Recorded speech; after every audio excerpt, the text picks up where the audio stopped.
नहीं।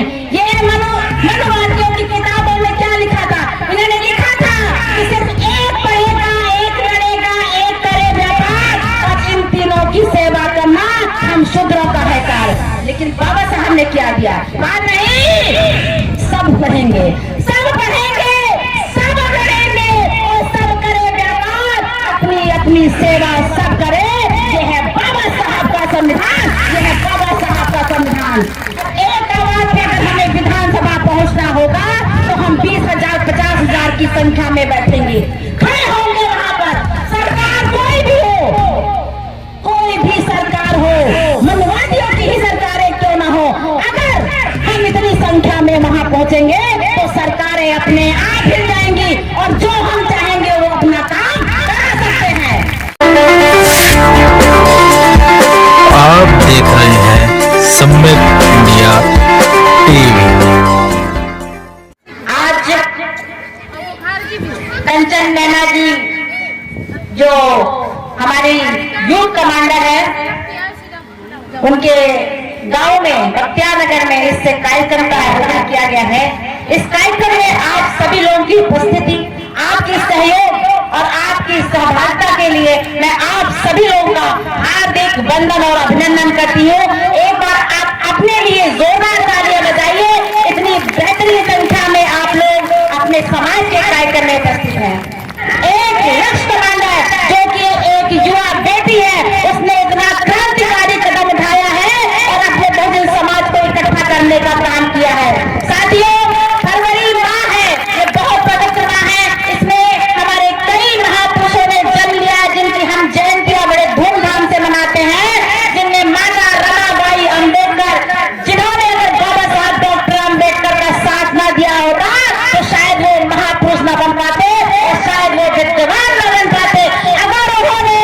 अगर माता रमाबाई ने भी कहा होता कि हमको धन दो, हमें दौलत दो, हमें कोठी दो, हमें मकान दो, हमें बंगला दो, तो आज शायद हम लोग इस स्थिति में नहीं होते। तो माता रमाबाई अम्बेडकर का जन्मदिन हम लोग ने अभी मनाया। इसी के साथ संत बाबा गाडगे, जिनको स्वच्छता का प्रतीक माना जाता है, उनका भी जन्म इसी फरवरी माह में पड़ता है। संत रविदास जो महान संत थे, उनका भी जन्म इसी फरवरी माह में होता है। बाबू जगदेव प्रसाद कुशवाहा, जिन्होंने इसी फरवरी माह में जन्म लिया। मैं इन सभी महान संतों गुरुओं को मैं कोटि कोटि नमन करती हूँ और उनके चरणों में अपने श्रद्धा सुमन अर्पित करती हूँ। साथियों, ये हमारे लिए बहुत ही प्रेरणा का प्रतीक है। इन महापुरुषों की बदौलत ही आज हम लोग यहाँ पर खड़े हुए हैं। जैसा कि हमारे तमाम साथियों ने हमारे संगठन के विषय में बताया, भारतीय समन्वय संगठन लक्ष्य एक सामाजिक संगठन है जो अपने बहुजन समाज के लिए कार्य करता है। हमारा भारतीय समन्वय संगठन लक्ष्य है जो घर घर, गांव गांव, मोहल्ले मोहल्ले जाता है और अपने बहुजन समाज को अपने संवैधानिक हक और अधिकार के बारे में जागरूक करता है। इसी के साथ साथ अपने 85% समाज के ऊपर किसी भी तरह का शोषण या अत्याचार होता है तो हमारा संगठन भारतीय समन्वय संगठन लक्ष्य उनको न्याय दिलाने के लिए सड़कों करता है और संघर्ष करता है। ये है हमारे भारतीय समन्वय संगठन लक्ष्य की ताकत। इसी के साथ साथ हमारे जो संगठन है वो हमारे युवाओं को, बच्चों को शिक्षा के लिए प्रेरित करता है। अगर हम शिक्षित नहीं होंगे तो हम अपने हक और अधिकार को नहीं दे पाएंगे।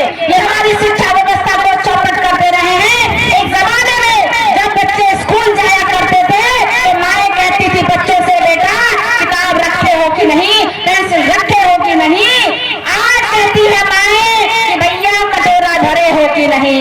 ये है हमारे शिक्षा व्यवस्था को चौपट करने को बाबा साहब डॉक्टर अम्बेडकर ने जो हमें शिक्षा के माध्यम से यहाँ तक पहुँचाया। इन मनुवादियों ने जान लिया कि इनकी जो ऊंचे उठने की ताकत इसी शिक्षा में है। इनकी शिक्षा व्यवस्था को चौपट कर दो, इनकी जड़ में गड्ढा डाल दो, ये अपने आप समाप्त हो जाएंगे। साथियों, अगर हमारे पास शिक्षा होगी तो हम हर चीज इनसे छीन कर ले लेंगे। हमें भीख नहीं चाहिए, हमें शिक्षा चाहिए, हमें अनाज नहीं चाहिए, हमें सिलेंडर नहीं चाहिए, हमें शिक्षा चाहिए। हम शिक्षा हमें मिलेगी तो हमें रोजगार मिल जाएगा और जब हमें रोजगार मिल जाएगा तो हम हर वो चीज ले सकते हैं जो हमारी चाहत होगी। इसी के साथ साथ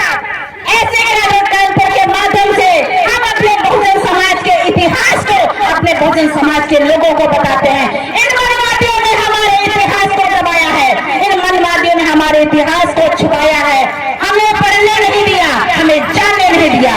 बाबा साहब डॉक्टर अम्बेडकर भी कहा करते थे, जो कौम अपना इतिहास नहीं जानती वो कभी भी अपने भविष्य का निर्माण नहीं कर सकती। और वाकई साथियों, हम लोग अपने इतिहास को नहीं जानते, हम लोग अपने इतिहास को नहीं समझते, हम जानने की चेष्टा भी नहीं करते हैं। ये बहुत आवश्यक है कि जब भी अपने बहुजन समाज का कार्यक्रम होता है, परिवार के साथ उस कार्यक्रम में उपस्थित जरूर होइए, क्योंकि कहीं भी अगर समाज का कार्यक्रम होता है तो अपने बहुजन महापुरुषों के इतिहास को, उनके विचारधारा को बताएगा, जिन विचारधारा पे चलकर हम अपने आप को उच्च स्थान पर ले जा सकते हैं। साथियों, कहते हैं इतिहास से हमें प्रेरणा मिलती है। जब हम प्रेरणा लेंगे तो हमारे अंदर जागृति आएगी, जब हम जागेंगे तो हमारे अंदर सोच आएगी, और जब हम सोचेंगे तो हमारे अंदर शक्ति आएगी, और जब हमारे अंदर शक्ति आएगी तो हम शासक बनेंगे। कहते हैं जो जातियां शासन करती हैं उनकी बहन बेटियों के साथ अत्याचार नहीं होता है। और ये बहुत आवश्यक है कि अब हम लोगों को संगठित होना होगा, अब हम लोगों को आंदोलित होना होगा, हमें टुकड़ों टुकड़ों में नहीं बंटना होगा। ये मनवादियों ने हमें टुकड़ों टुकड़ों में बांटा है, छोटी छोटी जातियों में बांटा है, हमें आपस में लड़ाया है, लेकिन हमें लड़ना नहीं है। हम 85% हैं और हमें एक होकर हमें आंदोलित होना होगा और हमें क्रांति करना होगा। और क्रांति हम कब कर सकते हैं? जब हम ऐसे संगठित होंगे और एक आवाज पे अगर हमें विधानसभा पहुंचना होगा तो हम 20,000 50,000 की संख्या में बैठेंगे, खड़े होंगे वहां पर। सरकार कोई भी हो, कोई भी सरकार हो, मनवादियों की ही सरकारें क्यों ना हो, अगर हम इतनी संख्या में वहां पहुंचेंगे तो सरकारें अपने आप हिल जाएंगी और जो हम चाहेंगे वो अपना काम करा सकते हैं। सोचिए, बाबा साहब डॉक्टर अम्बेडकर किन विपरीत परिस्थितियों में अपने बहुजन समाज के लिए काम करते थे। उनके पास उस वक्त संविधान नहीं था, आज हमारे पास संविधान है। हम क्या कर रहे हैं? हम केवल बैठ के आराम कर रहे हैं। ये आराम करने का बात नहीं है। सोचिए, इन मनोवादियों की किताबों में क्या लिखा था? इन्होंने लिखा था कि सिर्फ एक पढ़ेगा, एक लड़ेगा, एक करे व्यापार, और इन तीनों की सेवा करना हम शूद्रों का है कार्य। लेकिन बाबा साहब ने क्या दिया? कहा नहीं, सब पढ़ेंगे, सब पढ़ेंगे, सब लड़ेंगे, सब करे व्यापार, अपनी अपनी सेवा सब करे। ये है बाबा साहब का संविधान, ये है बाबा साहब का संविधान। आज जागने का समय है साथियों। जब तक हम नहीं जागेंगे तब तक हम ऐसे ही मार खाते रहेंगे। और सबसे बड़ी बात तो हमारे समाज की जो बहनें हैं उनको जागने की जरूरत है कि जो आधी आबादी है, जब तक ये नहीं जागेगी हम किसी भी प्रकार की क्रांति नहीं कर सकते हैं। बाबा साहब डॉक्टर अम्बेडकर भी कहते थे, हम उसी समाज को शिक्षित और सक्षम मानते हैं जिस देश, समाज और समुदाय की महिलाएं शिक्षित और सक्षम होती हैं। क्या हम कर रहे हैं कार्य? अगर भारत का नारी समाज बाबा साहब डॉक्टर अम्बेडकर को समझेगा, जानेगा, तो उन्हें पता चलेगा कि वो जीवन भर बाबा साहब के कर्ज को नहीं उतार सकती है। क्या कभी विचार किया है हम कितने तरह की मनवादी परंपराओं में डूबे रहते हैं, तरह तरह के मनवादी कर्म कांडों को करते हैं? बाबा साहब ने कहा है इनको करने के लिए? नहीं कहा है। कभी भी मनवादी परंपराओं में मत पड़िए, जागिए, सोचिए, समझिए। अगर पढ़ना नहीं आता अपने बच्चों से पूछिए। तमाम लोगों के पास मोबाइल होता है, यूट्यूब में आता है, अपने महापुरुषों के बारे में जानिए। सोचिए, अगर बाबा साहब डॉक्टर अम्बेडकर नहीं होते तो ना आप यहाँ बैठी होती, ना हम यहाँ होते। हम अपनी बात को कह रहे हैं और आज आप यहाँ बैठ के सुन रही हैं। ये बाबा साहब डॉक्टर अम्बेडकर का किताब है। आज हमारे समाज की महिलाएं किनको पूछ रही हैं? क्या माता सावित्रीबाई फुले को जानती हैं, जिन्होंने गोबर, कीचड़, मिट्टी सबकी मार खाकर, गालियां खाकर इस देश की महिलाओं को शिक्षा का अधिकार दिया? क्या लोगों को पता है? नहीं। अगर उन्होंने भी उन्हीं मनुवादी परंपराओं में चलकर बैठ गई होती तो आज इस भारत किसी भी जाति, धर्म, संप्रदाय की महिला होती वो पढ़ नहीं पाती। आज डॉक्टर, इंजीनियर, IAS, PCS, राष्ट्रपति, प्रधानमंत्री, उपराष्ट्रपति जो भी बन रही हैं, सिर्फ और सिर्फ बाबा साहब डॉक्टर अम्बेडकर की वजह से उन्होंने संविधान में ऐसा हक और अधिकार दिया है कि उसे कोई हरा नहीं सकता है।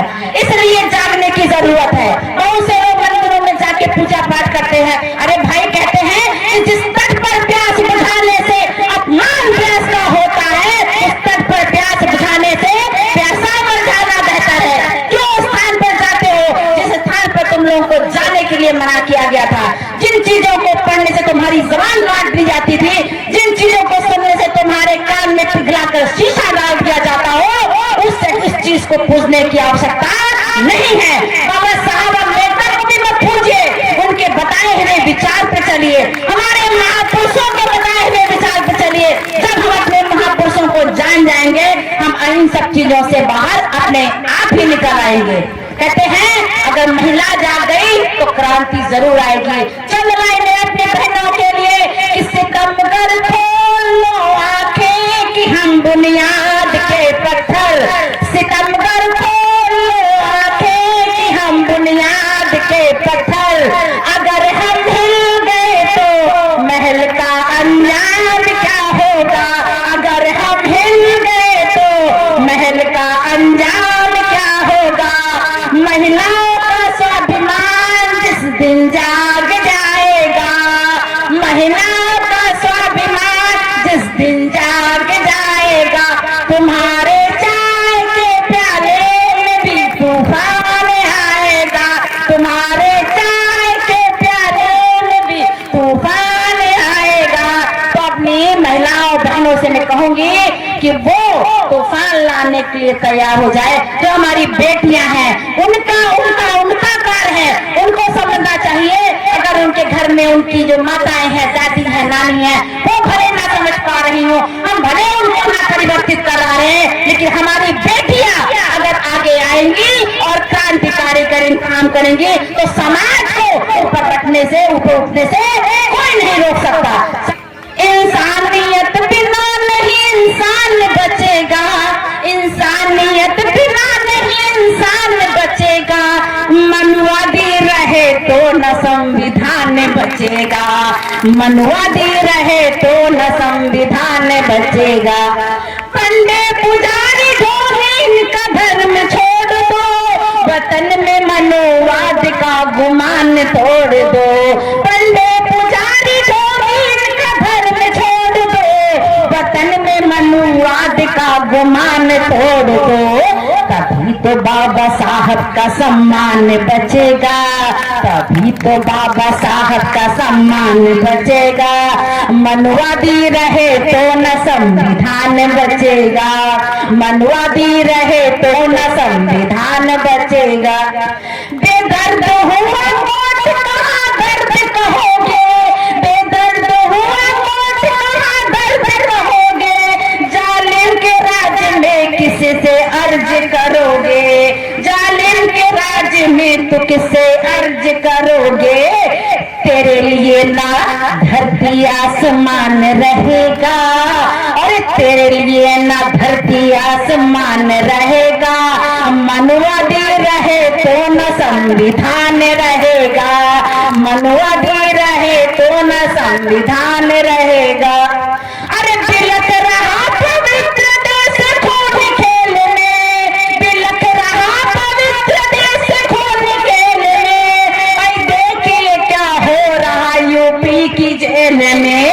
लगता नहीं है न्याय का अरमान बचेगा, लगता नहीं है न्याय का अरमान बचेगा। मनुवादी रहे तो न संविधान बचेगा, मनुवादी रहे तो न संविधान बचेगा। लास्ट में कहूंगी कि बहुजन तुम अपना फर्ज हर हाल में निभाओ, बहुजन तुम अपना फर्ज हर हाल में निभाओ। प्रधानमंत्री देश का बहुजन को तुम बनाओ, प्रधानमंत्री देश का बहुजन को तुम बनाओ। कहे ये लक्ष्य संगठन, कहे ये लक्ष्य संगठन, तब तेरा पहचान बचेगा। मनुवादी रहे तो न संविधान बचेगा, न संविधान बचेगा, न संविधान बचेगा। कहते हैं कि जीत